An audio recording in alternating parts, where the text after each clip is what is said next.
اهلا بيكم في فيديو جديد هتكلم فيه عن اهم الحقائق عن حرب اكتوبر. خلينا استغل المناسبة دي واقول لكم اشتركوا في القناة واكون سعيدة جدا لما تشرفوني فيها. اقول لكم كده شوية معلومات وحقائق عن حرب اكتوبر اتذكرت في كتاب السادات البحث عن الذات.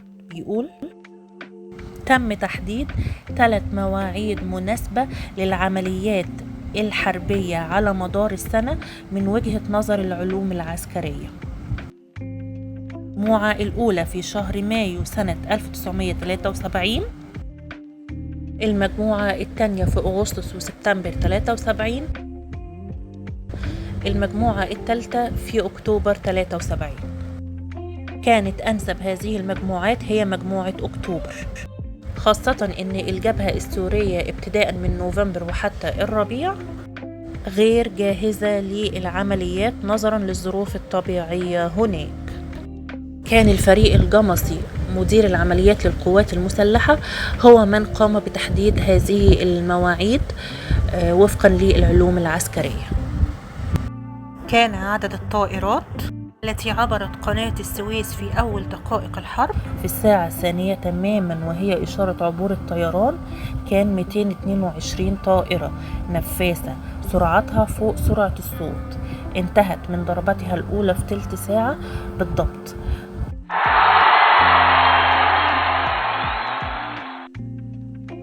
تم فقد فيها 5 طائرات فقط.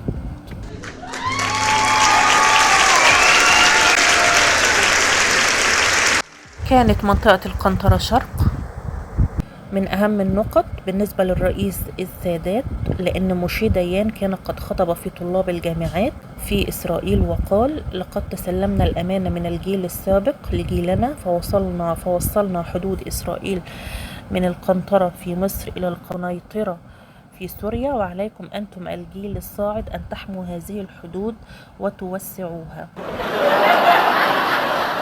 أول لواء من لواءاتنا المصرية رفعت العلم المصري على الضفة الشرقية كان اللواء السابع، وتوالت الأنباء بعد ذلك، وبدأ سقوط النقط الحصينة في خط بارليف الواحدة بعد الأخرى، وفي نهاية 6 ساعات فقط كان قد اتضح تماما أن اليهود قد فقدوا توازنهم.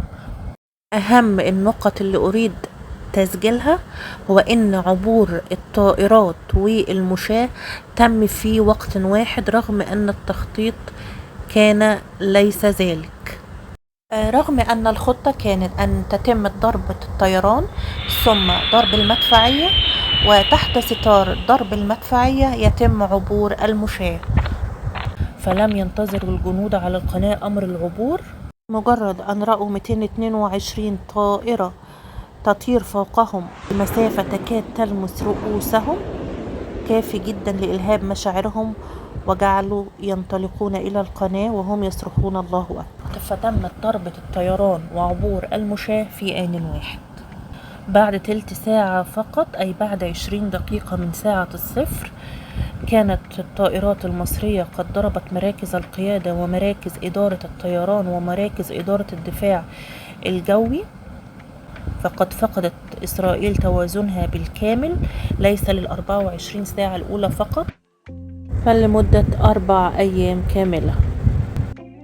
أبلغ كيسنجر جولدا مائير رئيس الوزراء الإسرائيلي آنذاك بعد اليوم الرابع أو في صباح اليوم الرابع، قال لها بالنص: لقد خسرتم المعركة، هيئوا نفسكم لذلك. سجلت العسكرية المصرية رقما قياسيا عسكريا جديدا بالقضاء على أي لواء مدرع معادي في 20 دقيقة. في أكتوبر 73 بعد هزيمة سنة 67 كانت قد سجل في تاريخ العسكرية العالمية علامات محددة باسم حرب أكتوبر. تم تسجيل استراتيجية جديدة في حرب البحار أخذ بها العالم، والذي أقر فيه بأن زورقا صغيرا يمكن أن يصيب أكبر القطع البحرية. 2. أن أول حرب إلكترونية وصاروخية وقعت في معركة أكتوبر سنة 73. 3 إن معارك الدبابات أصبحت في عصر الصواريخ والحرب الإلكترونية معارك رهيبة تعتمد على أعداد رهيبة من الدبابات لم يشهد لها العالم مثيلا. هي دي أهم الحاجات اللي أنا شفتها في الكتاب أو قريتها. أتمنى أنها تكون عجبتكم، وإن شاء الله أشوفكم في فيديو جديد. باي باي.